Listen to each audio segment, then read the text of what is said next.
Hello, hello. Welcome to Tea Talks. As we meet every Wednesday at 7, so 7:15 today, we're doing something a little bit different, but I am your certified trauma support specialist and host, Richanda Birks, and welcome to Tea Talks, guys. Thank you for joining me. Please like and share this broadcast as we're going to be talking about trauma defaults today. So, before I get started, I always like to talk about my mug of the month. So, my mug of the month is actually this one, and I'm going to give a shout out to my aunt from Austin, Texas. She sent me this mug, and it says, "Don't worry, everything is under control." And if you can see the letters here, when I turn it around, it's actually a remote control for the handle. I just absolutely love it. Thank you, Auntie, for sending me this mug. I really appreciate it. This is going to be our mug for April. Happy April. So we're going to go ahead and get started again. Please like and share this broadcast. If there's anyone who you feel needs to hear about trauma, we talk about trauma. So basically, this show is designed to talk about trauma and how we react to trauma, how trauma affects us, what we do to overcome the traumas that we have faced. Okay, so I'm gonna allow some people to join. Again, please like and share. This is Tea Talks, our 7 o'clock, 7:15 meeting on Wednesday evenings. And again, I am Richanda Birks. I'm your trauma support specialist and host. And so this podcast is sponsored by In His Hands, LLC, To Biosphere, and Pinky's Passion. So those are my sponsors for Tea Talks again. So please like and share and join us. So we're going to talk about how trauma, what we default to when we experience trauma. And so when you hear the word default, it literally means that we revert back. We adapt to a certain type of behavior or a certain type of response. Remember, the last couple weeks we have been talking about perfection. And in perfection, a person who has experienced trauma, when they default to perfectionism, it literally can cause dissension in their relationships and the way that they operate. So today we're going to talk about how we default. Sometimes when we're dealing with trauma and other things, we want to fix things ourselves, don't we? We want to be the one that provides the remedy, that provides the fix. And sometimes when you're dealing with a traumatic situation, whether it happened in your childhood or happened in later years in life, you really need assistance with that help. When we default back, we say, oh, you know what, maybe I just don't want to deal with this right now, but we definitely need to learn how to deal with our trauma, and we need to learn what we need to do to help. So today we're going to talk about the default. And there are 4 ways that we default in our trauma, okay? It's an actual pattern. The first thing we do is we deny. We deny our trauma. Hi, Reba. How are you? Thank you for joining me on Tea Talks today. Please like and share this broadcast for anyone who may need to hear or see this conversation, right? So we're talking about our trauma default patterns. And there are 4 ways that we default. The first one is we deny, and we're going to go over these a little bit more intensely. We deny, we cry, we numb, and then we run. So I am actually going to be doing a trauma reboot class that's going to be coming soon, you guys. Stay tuned. And so I took this training and I'm learning these new techniques about how we default in our trauma. So we're going to talk about deny, we're going to talk about cry, we're going to talk about numb, and then we're going to talk about run. So again, when trauma first occurs, right, our normal reaction is to deny it. It's to deny that it even occurred. And because our reality has been shaken so much when that thing hits us that we perceive as traumatic. So let me explain this for those of you who don't know. Trauma is your emotional response to a situation. A trauma to me is not the same as a trauma to you. It's going to be different for each and every one of us because of who we are, because of our history, because of our genealogy, because of our experiences. Is going to be different. So every trauma is not deemed the same way. A car accident that may be minor to one person may actually turn out to be traumatic to another person, depending on, again, how they view that. What was their perception? So trauma is an emotional response to an event that an individual perceives as life-threatening or dangerous. Okay, so let's get into that a little bit as we're talking about these adaptations. So I'm dealing with this trauma, right? I'm dealing with this trauma, and when it happens, my first default is to deny, because my world has been shaken, my world has been changed because of this incident, because of this occurrence. So we tend to deny that it's even going to impact our lives. We say, that's just something that happened. I can kind of brush it under the rug a little bit. I can kind of let it go because it will not affect me. I am strong enough to know that this is just an incident that happened. I can move on with my life and nothing else will come of it. That is, again, the misconception that we have about our trauma. So we begin to deny it.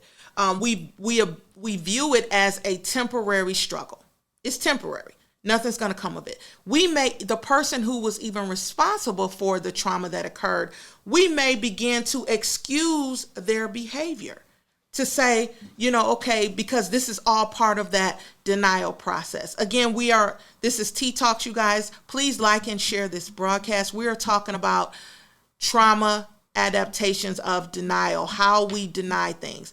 Hi, Larry. Hi, Stacy. Hi, Barb. Hi, Miranda. Thank you all for joining me this evening on Tea Talks. We are talking about trauma and how we adapt to it, the patterns that we take. So the first one we're talking about is denial. So denial of trauma is not out of stupidity or ignorance, right? It doesn't work like that.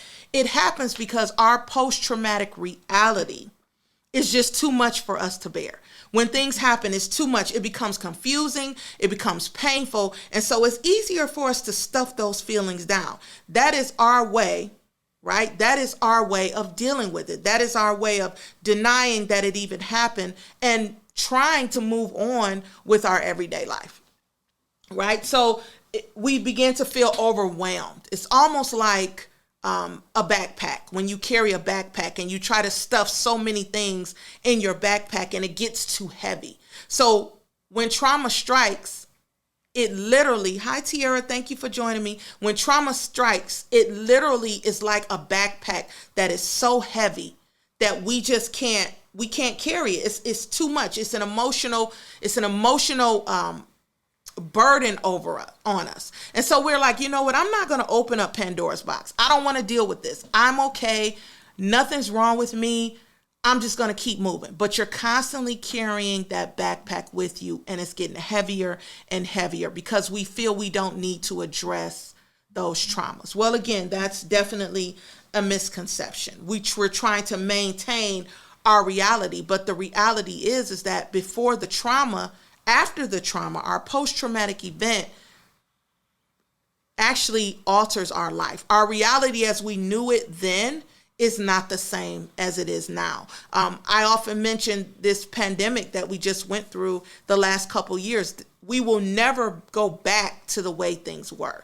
Everything now that we do is brand new. Everything that we're doing is a new reality. We're living in a new reality. So trauma definitely puts you into a new reality. And so we have to address that. There's just no other way around it. We begin to procrastinate in our healing. We begin to procrastinate in our dealings with it because we don't want to bring up those old feelings and thoughts that happen. But listen, we can stuff it down. We can stuff it down for weeks, months, years, decades even.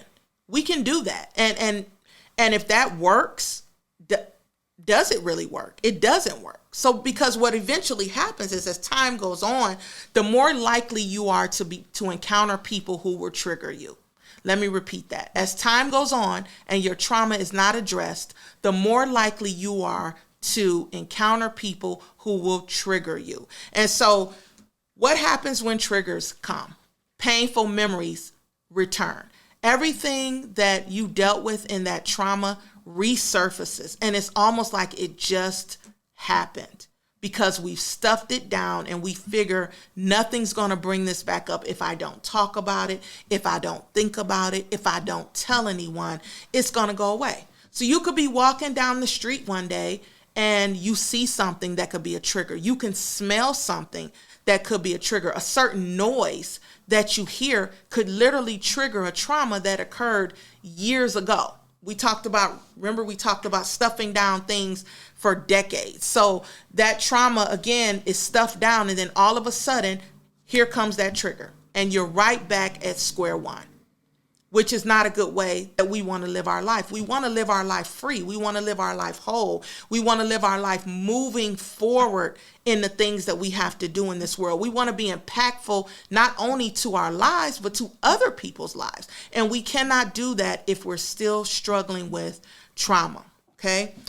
During a traumatic event, our brain literally stops. And I think I talked about this before. Our brain stops to protect ourselves. So the way that our brain normally functions, when trauma strikes, it stops to protect ourselves. There's a small part of our brain called the amygdala, and the amygdala determines what's safe and what's not safe. So as you're scanning the room, when you're in situations and you're looking around and you're looking at people, you're looking at circumstances, and your brain is telling you at that moment, this is not safe.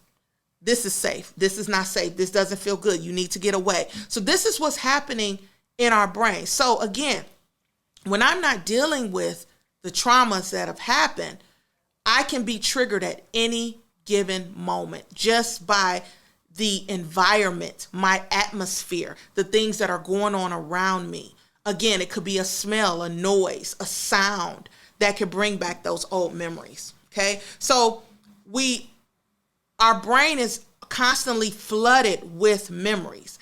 And when there's a trauma, sometimes the way that our brain functions is very smart. It's the central part of everything that we do. I wouldn't be able to raise my hand if my brain wasn't functioning, right? So what our brain does is it takes bits and pieces and it places them where they need to go, but they don't always place, when you're traumatized, it doesn't always place that memory in the right place. You begin to relive it once something else comes up that reminds you of that thing that happened. Okay. So we have to understand that trauma needs to be addressed. So denial is the first adaptation that we use. Okay. We want to preserve our previous reality. So we deny it and we say, oh, this didn't happen. But whether we want to or not, whether we believe it or not, we have to face our real reality. Because if you don't deal with trauma, trauma will begin to deal with you in many different ways. So that's the first way that we tend to default when we have a traumatic experience. The second way is that we cry.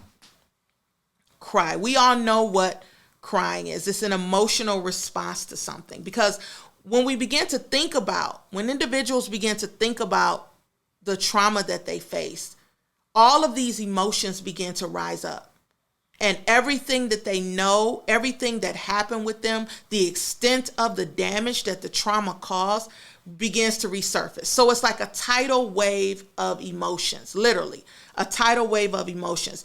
You can find yourself crying at the drop of the hat.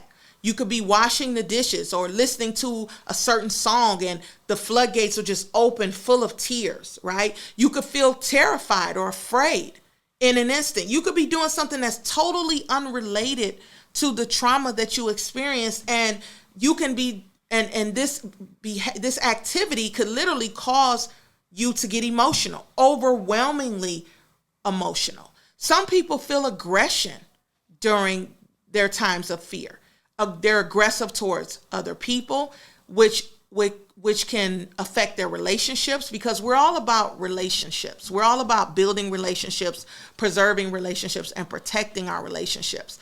But when you're experiencing an emotional flood because of trauma, it can affect you in different ways. We talk about crying, but again, there's anger, right? There's violence, there's aggression. So look at the things that are happening around us and how people are responding.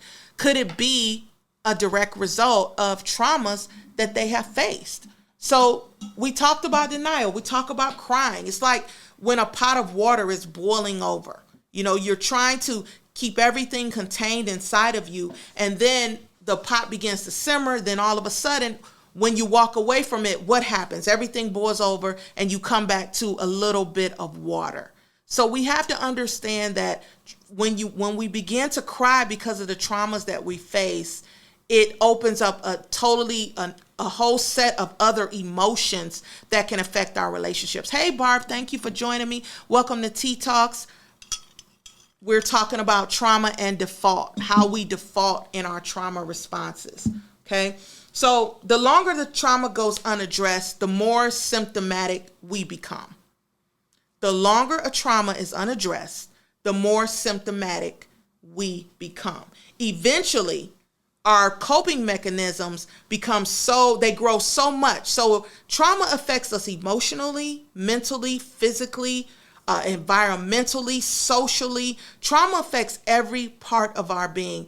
Everything that we are is impacted by something that we deem as traumatic. So the longer we don't address those traumas, we then divert to other coping mechanisms, right? So these are things that we talk about when people take medications, or people turn to drinking, or people turn to using drugs, or people turn to excessive shopping, excessive eating. These are all things, excessive exercising. And those things don't always have to be negative, because exercising is good. Anything done in moderation is a good thing. But when we're doing it excessively, that's when it becomes a problem, right? So anything in excess is definitely not good for us. So now we move into the third adaptation, which is numbing. All of these things are part of your numbing. We tend to numb. We eliminate our physical and psychological pain by replacing it with other things.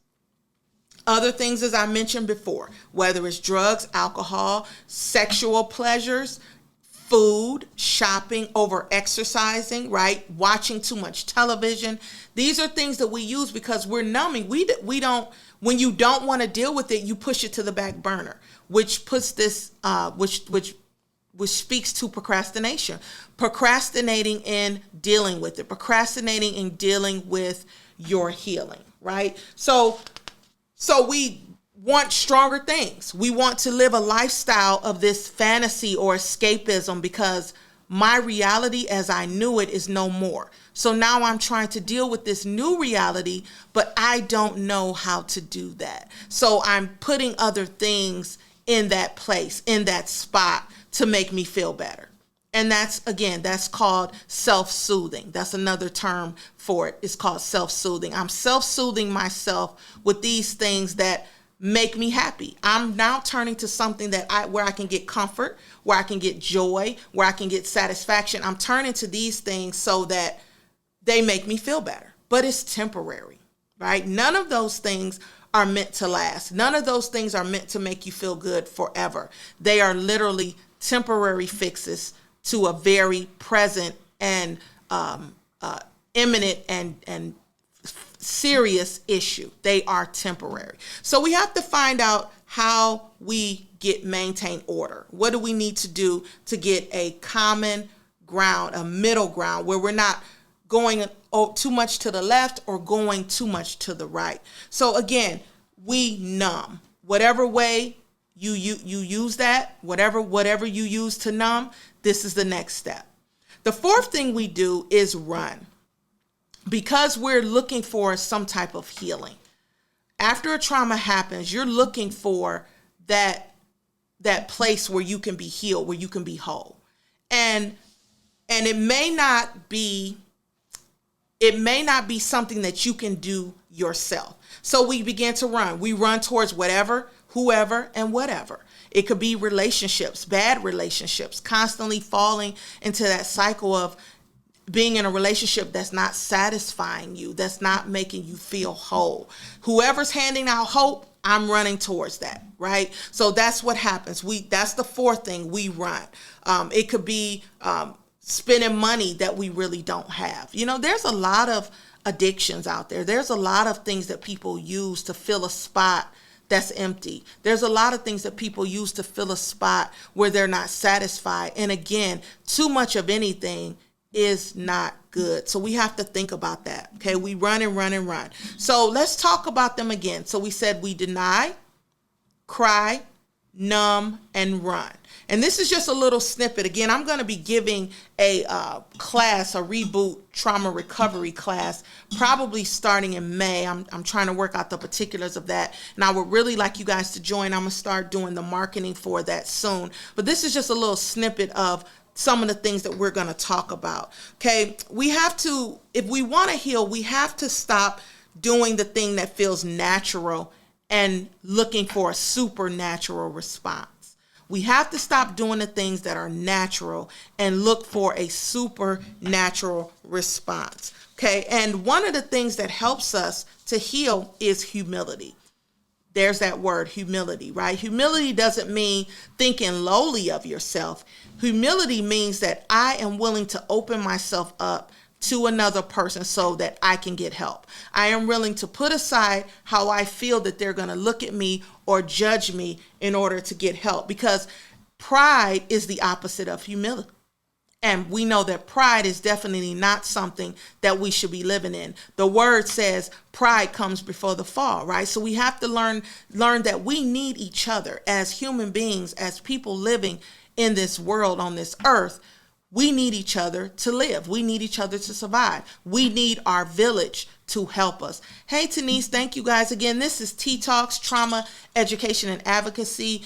We're talking about trauma defaults on this evening. So thank you for joining me. I'm going to kind of take a station break and show everyone who joined us a little bit later my mug of the month. So my mug of the month says, "Don't worry, everything is under control." And I'm literally giving a shout out to my aunt from Texas. She mailed me this mug because I mentioned in the beginning of the year that I was accepting mug donations. So she literally sent me this mug that she had, and the handle is a remote control. How cool is that? So I love this mug. Thank you, Auntie, for sending that to me. So again, we are talking about trauma defaults. Please like and share this broadcast for anyone you think that may benefit from this conversation. So when you talk about the context of trauma, our first instinct may be the pushback. When I first started doing this work, I noticed that many people they shy away from this conversation. They shy away from talking about trauma because, again, as I mentioned before, it may bring up some painful memories. It may bring up some painful thoughts and ideals in your head. And you just like, you know what? I'm living my life. I'm good. I'm fine. I'm working. I'm adulting. Everything's good. And I don't need to talk about those things. Well, I'm here to tell you that you could be going along your way just fine, but then something could literally trigger you. Something could literally happen, and that memory will come back and you'll say, you know what? I'm not healed from that. And that will show you that you need more work. We need to do more work. So we have to be a little humble when it comes to trying to heal from those things that have happened to us. So we, again, default back to pushback. We give pushback. You might be inclined to say, you know what, I'm gonna handle this burden on my own. This isn't something that I want to give to people. This isn't something that I want to bring into other people's space. I'll deal with it, because we wear strength as a badge of honor. We wear strength as a way to say, you know, I'm stronger than that happened to me. And in some instances, if you have the right support, if you have the right knowledge, if you have the right teaching, this could be something that's very real true. But we can't put a Band-Aid on things forever. We have to go to the root and cut the root out so that your tree can blossom the way it's supposed to blossom, right? So humility is something that we definitely have to embrace if we want to be healed. So I would be remiss if I didn't tell you what the word of God says. So in 2 Corinthians 11 and 23, and then 27 and 30, I'm going to kind of read what the Apostle Paul was talking about, because the Apostle Paul suffered trauma too. We know that Jesus suffered trauma. The Apostle Paul suffered trauma, and he talked about it, and he talked about how he dealt with his trauma. So in 2 Corinthians 11:23, it says, "I'm talking like a madman, with far greater labors, far more imprisonments, with countless beatings, and often near death." Now we know that he suffered because of his faith. 5 times I received at the hands of the Jews the 40 lashes minus 1. 3 times I was beaten with rods. Once I was stoned. 3 times I shipwrecked. A night and a day I was adrift at sea. On frequent journeys, in danger from rivers, danger from robbers, dangers from my own people, danger from Gentiles, danger in the city, danger in the wilderness, danger at sea, danger from false brothers in toil and hardship, through many a sleepless night, in hunger and thirst, often without food, in cold and exposure. So if I must boast, I will boast of the things that show my weakness. So he's talking about all of these things that he dealt with, all of these things that he went through. But what he's saying is that I will boast in these things. I will talk about these things to let you know that there is a weakness in me. I am feeling I need help to overcome these things that I've dealt with. I need to reach out. And so in 2 Corinthians 9 through 10, he said, the Lord said to me, my grace is sufficient for you, for my power is made perfect in your weakness. So yes, there is hope, but we have to learn how to show our weaknesses in order for us to get that help. You know, it says, for the sake of Christ, then I am content with my weaknesses, insults and hardships, persecutions and calamities. For when I am weak, then I am strong. Let me repeat that. For when I am weak, then I am strong. When I am able to show my weakness, that is strength. Strength is not holding back. Strength is not letting it go. Strength is not climbing into yourself. Strength is letting others know, hey, I deal with this too. I too have these weaknesses that I go through, right? So we have to learn to be a little bit humble when we're trying to get help. So healing requires humility, okay? Without vulnerability, we're wasting our time. We're pretending. You know, if anybody has ever went to talk to a counselor or a therapist, you know, or a peer support specialist or a trauma support specialist, they always say being transparent is the best way. There are things that we as individuals want to hold on to because we feel they belong to us. You know, this is mine. I'll tell you this much, but I won't go further than that. And so in that, you can't fully heal.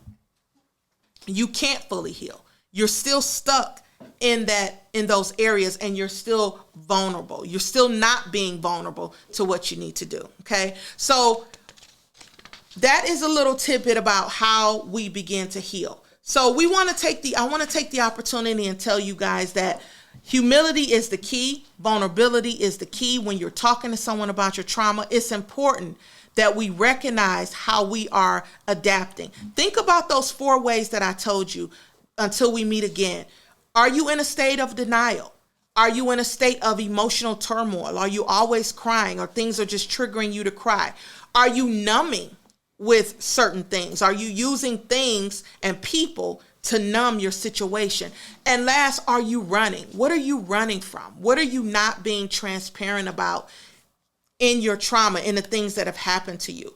So again, I am going to be having a 12-week teaching on reboot trauma recovery, and I will keep you guys posted on that. I'm going to start posting it, marketing it so that anyone can join. So thank you guys for joining T Talks, Trauma Education and Advocacy, where we help you reclaim your life. This is a space where we talk about those things that have the traumas that have affected us and cause certain behaviors. And then we begin to look at ways that we can begin to heal ourselves, where we can begin to heal from those things that have happened so that we can live a full life. So thank you again for joining me. I will see you guys next week. Again, please like and share this broadcast. You can reach out to me on social media. You can DM me. You can also log into my website at www.20biosphere20.org, and you can set up a 30-minute consultation with me. So thank you guys. We'll see you next week. And thank you for joining T Talks, where we help you reclaim your life.